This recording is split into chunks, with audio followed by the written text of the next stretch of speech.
appris ce texte par cœur. J'ai vécu une expérience magnifique grâce à toi, Jean, quand tu as eu la gentillesse de me proposer d'écrire le scénario de ce film. Je l'avais jamais fait. J'ai vécu pendant 2 mois dans tous les livres qu'on m'a confiés pour approcher ce petit garçon dont je ne connaissais strictement rien. Pendant 2 mois, j'ai habité avec lui et j'ai essayé non pas de faire une œuvre historienne, ce que je ne prétendrai jamais être, ni même d'égaler celle d'un auteur.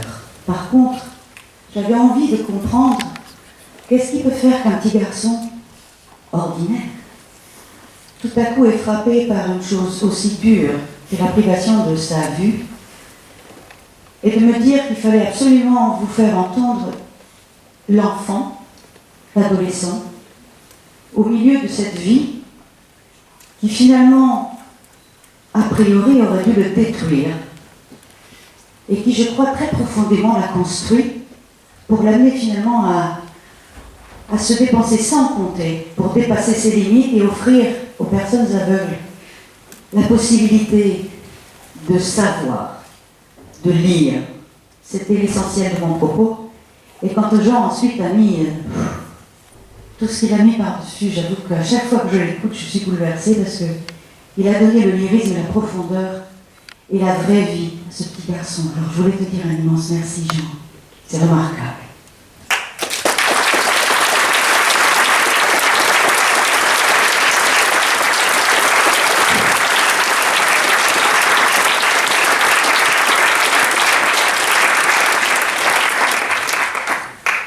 On va être un petit peu long maintenant, non pas parce que j'ai envie que ce soit long, mais simplement parce que je voudrais donner la parole aux personnes qui sont concernées au quotidien par la cécité.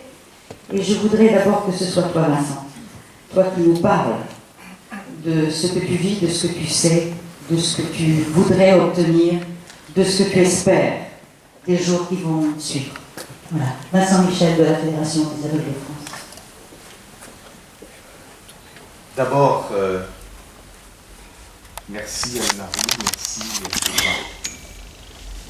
pour cette magnifique création autour de la vie de celui que j'appelle très régulièrement notre bienfaiteur. Un petit enfant qui sourit aux anges. Dans la culture biblique, l'ange, c'est le messager. Et Louis Braille, pour nous, a été le messager d'espérance. Il est mort le 6 janvier 1852. Tiens, le 6 janvier. Autrefois, c'était le jour où on fêtait l'Épiphanie. Et l'Épiphanie n'est rien d'autre dans la culture chrétienne que la manifestation du Christ aux nations. Eh bien, Louis Braille est mort et a manifesté aux hommes du monde entier sa découverte, et sa découverte qui est pour nous tous, personnes aveugles, la brisure des liens. La brisure des liens de l'enfermement dans la nuit de l'ignorance, dans la nuit de l'impossibilité d'accéder au savoir. Oui, cet homme est pour nous notre bienfaiteur.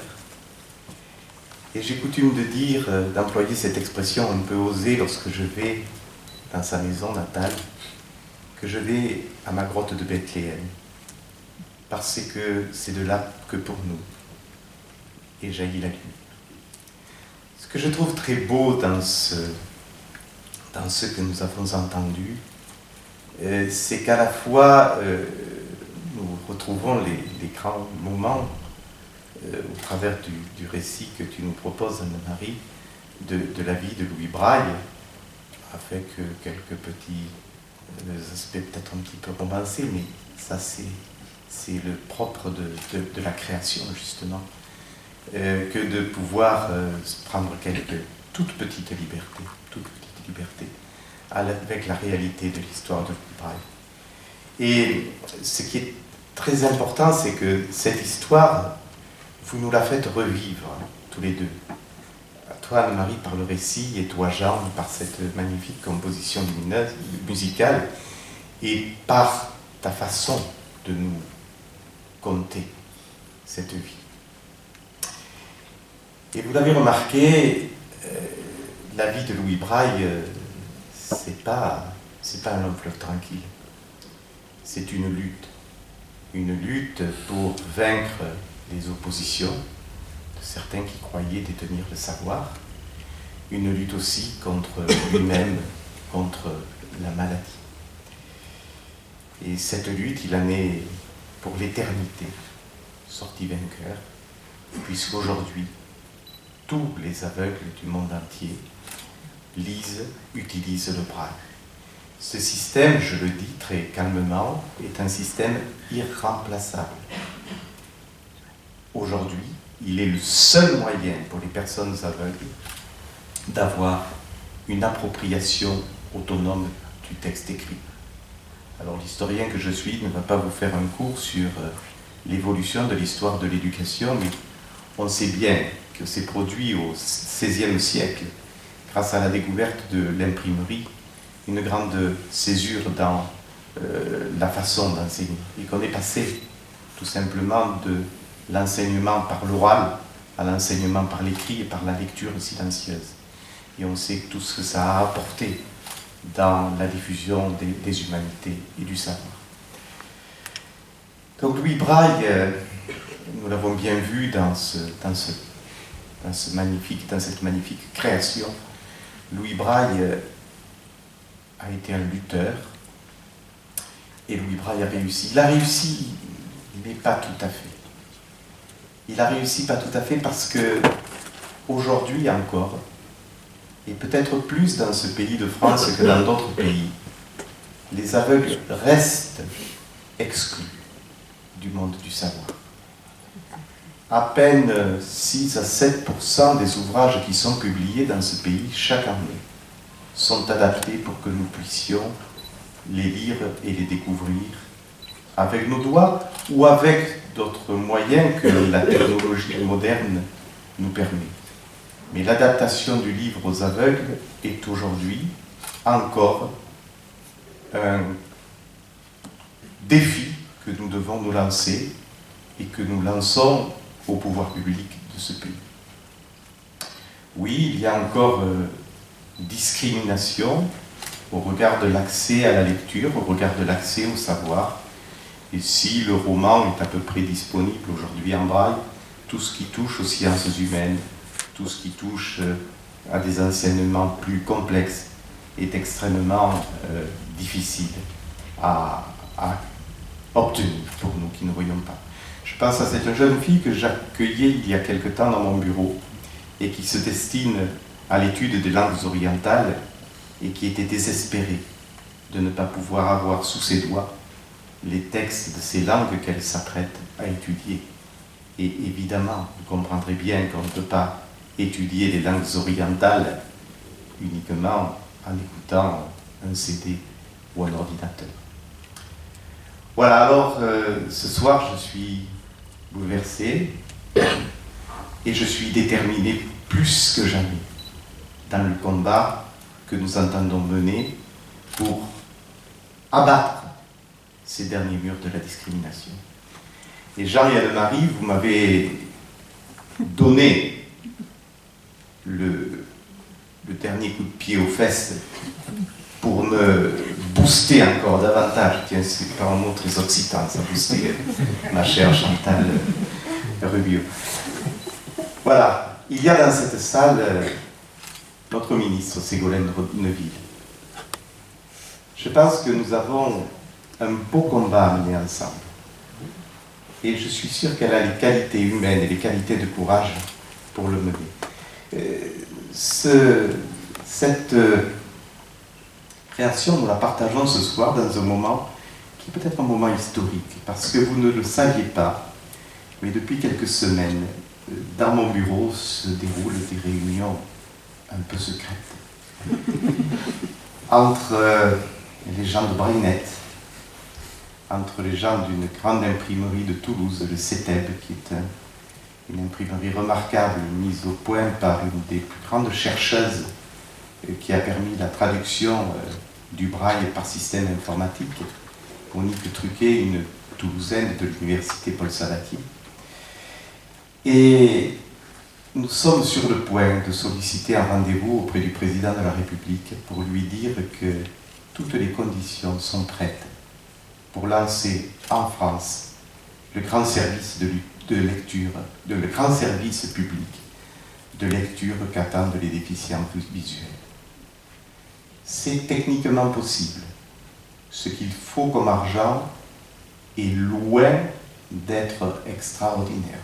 Rassurez-vous, ce n'est pas le budget du Paris Saint-Germain et ce n'est même pas le salaire annuel d'Ibrahimovic. Donc, je pense que c'est à notre mesure.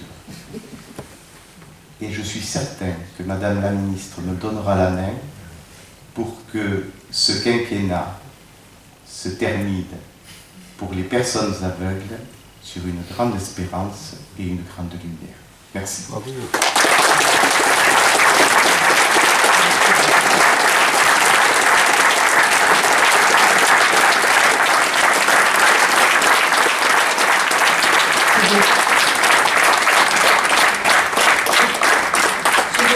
Quelque chose qui va te faire plaisir, Vincent. Et je ne te l'avais pas dit avant, mais c'est en cours. Mais pour vous, les personnes aveugles, les partitions du film Louis Braille, l'enfant lumière que Jean a réalisé, vont être réalisées en braille. Vous les aurez à disposition. Grâce à un éditeur parisien, qui est un ami à la fois de Jean et un de mes amis qui s'appelle Jean Davoust. Alors je vais être obligé de me remettre au piano. Complètement. Alors tu sais pas, je vais aussi, puisque je suis là, je vais promener un peu. Tu as parlé tout à l'heure de Madame Neuville et de son attitude. Je voudrais qu'elle te dise, elle, puisqu'elle est là ce soir, et qu'elle nous dise ce qu'elle a ressenti, si elle le veut bien, à l'écoute de cette découverte. Parce qu'il fallait d'abord de la curiosité pour venir ici. Mais une fois la curiosité passée, qu'est-ce qui se passe? Est-ce que vous, Madame Neuville, avez été séduite par ce personnage? Est-ce que cette présentation, cette forme de présentation d'image vous a interpellé? C'est une question importante. Pardon, c'était pas prévu, mais Vincent a été tellement enthousiaste et il a eu tellement envie de vous avoir en réponse. Pardonnez-moi si je me permets cette entorse protocolaire. Écoutez, je vais être très franche. J'ai ressenti la même chose que quand on va au cinéma et qu'on voit un beau film et qu'on entend une belle histoire. C'est-à-dire qu'il y a des moments d'émotion, des moments où on apprend des choses, parce que c'est vrai qu'on ne connaissait pas tous, je pense, dans cette salle, de façon très précise, la vie de cet homme extraordinaire. Et donc, j'ai fait un voyage comme quand je vais voir un bon film. Et je trouve ça formidable. Et effectivement, c'est une expérience sensorielle aussi, forcément. Mais qui, en fait, est assez naturelle, je trouve. Et je suis prête à retenter l'expérience aussi souvent qu'il y aura. Moi, j'appelle ça un film, hein, vous dites mais c'est toute création. Moi, j'appelle ça un film, film. excusez-moi. Et je pense que oui, je serais prête à aller très souvent au cinéma avec nous. Voilà, tout à fait. Bravo. Mille fois bravo. Bien. Merci.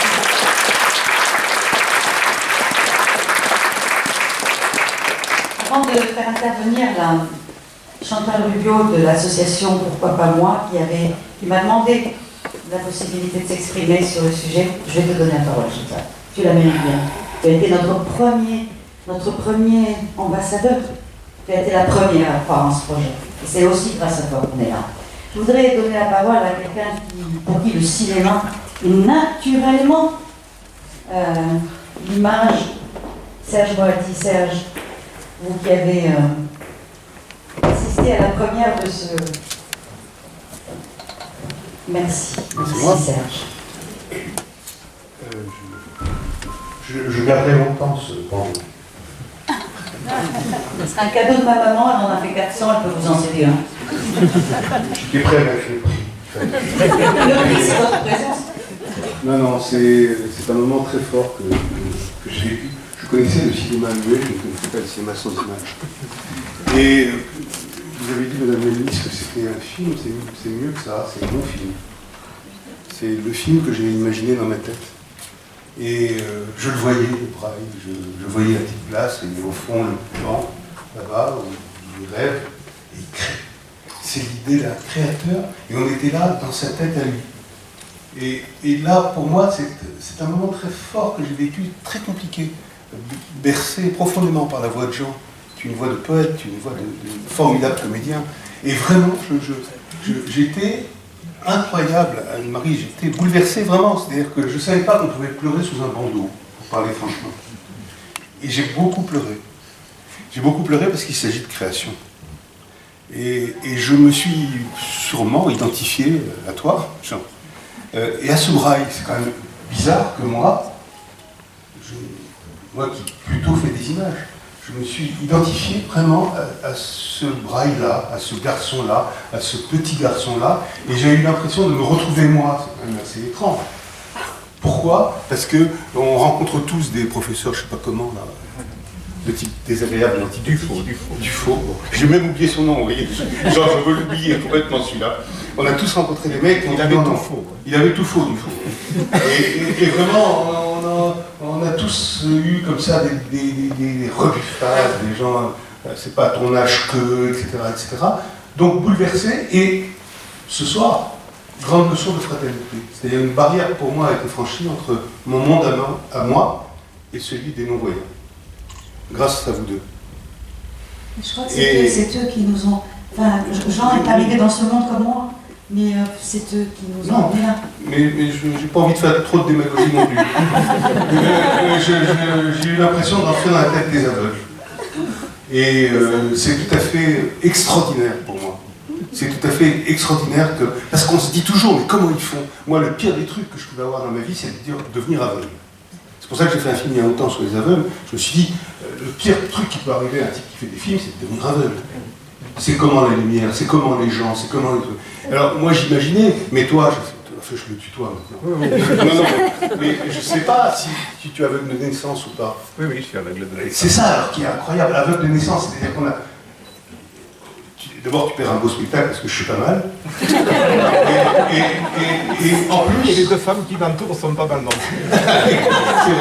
C'est vrai. Non, mais comment on fait pour imaginer quelque chose qu'on n'a jamais vu? Et ça, grâce à vous deux, là, on a pu. Alors moi, j'ai des souvenirs de ce que j'ai vu.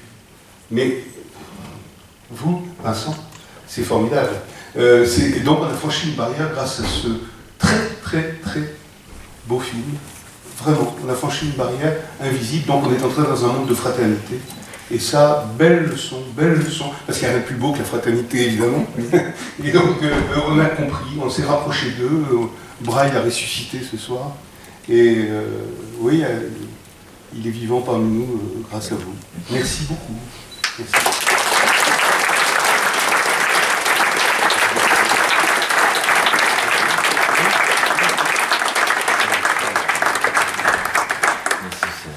Maintenant, je voudrais donner la parole à celle qui a été la première à croire dans mon cinéma sans image. La première fois, je suis venue te voir à Pagny. Je me rappellerai comme si c'était hier. Tu étais assise à ton bureau, je t'ai mis un casque sur les oreilles.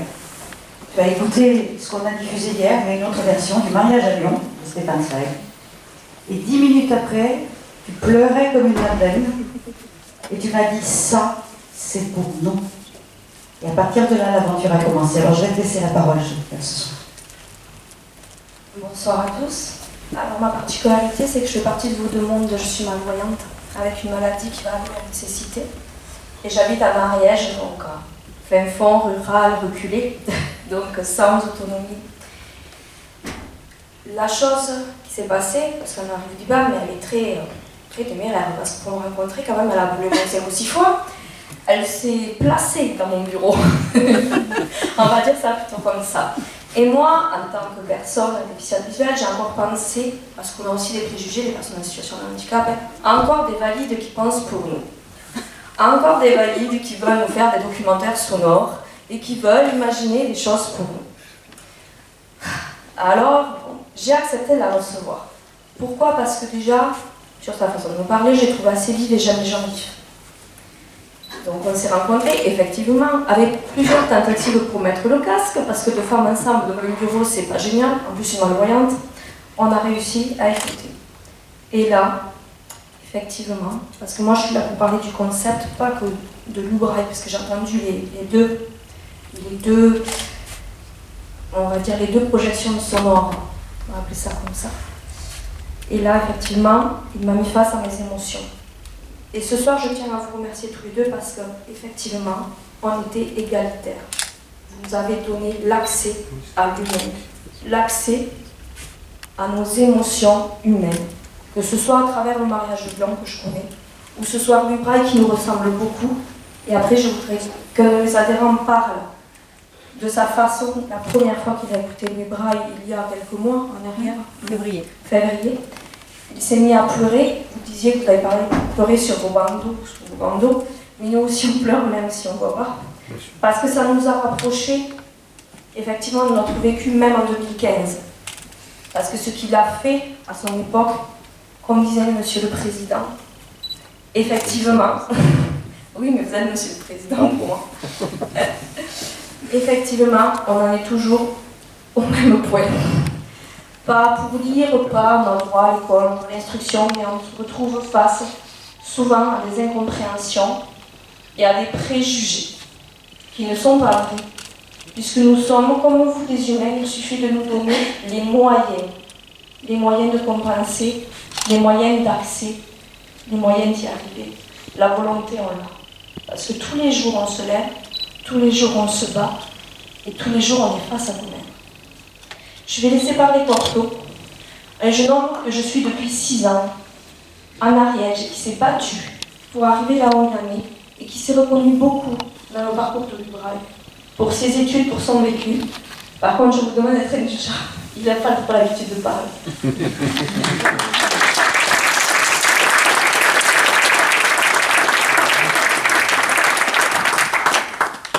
Alors, bonsoir. Bon, je tiens à m'excuser pour ma coiffure. TGV m'a un peu décoiffé. Alors, il a peur que vous le voyez. Alors, ouais, la vie de Louis Braille m'a particulièrement touché. J'en ai vraiment pleuré. C'était l'une des premières fois de ma vie où je pleurais comme ça. Parce qu'il s'est battu toute sa vie pour nous améliorer notre condition.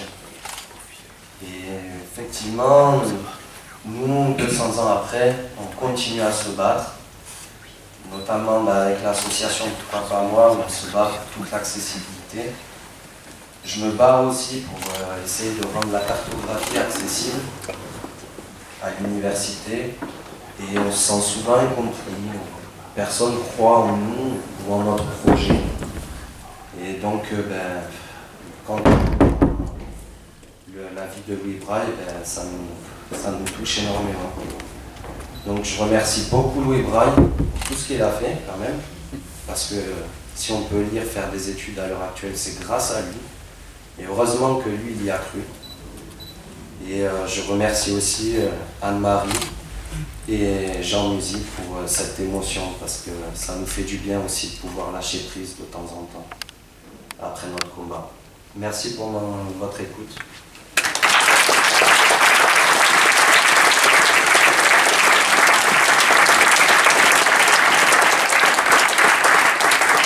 Vous aurez compris que ce discours n'est pas anodin. Vous aurez compris que lorsque, pour la première fois, j'ai entendu ce que Jean m'a confié, je ne m'attendais pas du tout à ça. Mais vraiment pas. Je suis partie dans une aventure qui me dépasse pas, mais qui me fait me dépasser. Et si je peux me dépasser, si on peut se dépasser, si on peut construire, c'est parce que, grâce à vous tous qui êtes là, j'espère de tout cœur que là où vous êtes, dans les villes, les villages, les départements, quelle que soit votre fonction, quelles que soient vos possibilités, vous pensiez que vous pouvez nous aider. On ne vous demande pas d'argent, on en trouvera. Mais ce qu'on vous demande, c'est de dire ce que vous avez ressenti, de le transmettre, et à l'endroit où vous êtes, de dire aux gens que vous connaissez, qui ont une école, parce que les gens ont fait des contes pour enfants aussi. Donc on peut avoir accès aux écoles avec Mon cinéma sans images. Je vous demande simplement de réfléchir autour de vous, qui, où, quand. Et ensuite, vous avez forcément mon mail, puisque vous avez tous réservé avec ce mail pour venir ici. En tout cas, si vous ne l'avez pas, moi j'ai le vôtre. Donc, vous n'avez pas fini de m'avoir sur le dos.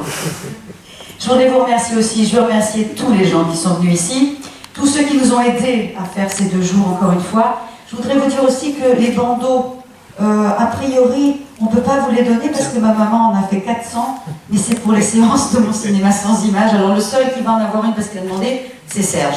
Parce qu'il a dit, moi je pars avec. Donc il ne m'a pas laissé le choix, il l'aura.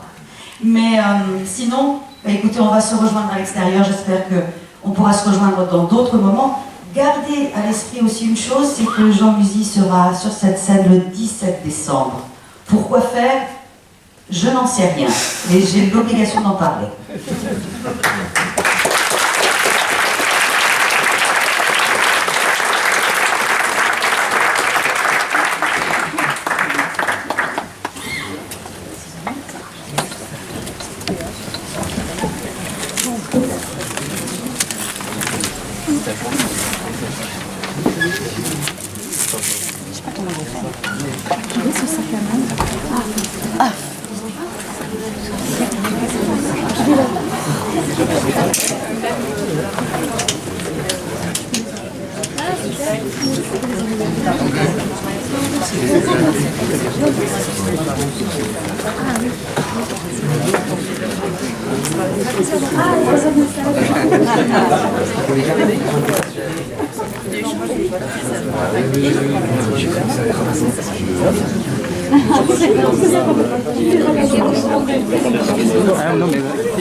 Mais vous êtes exactement dans quel coin?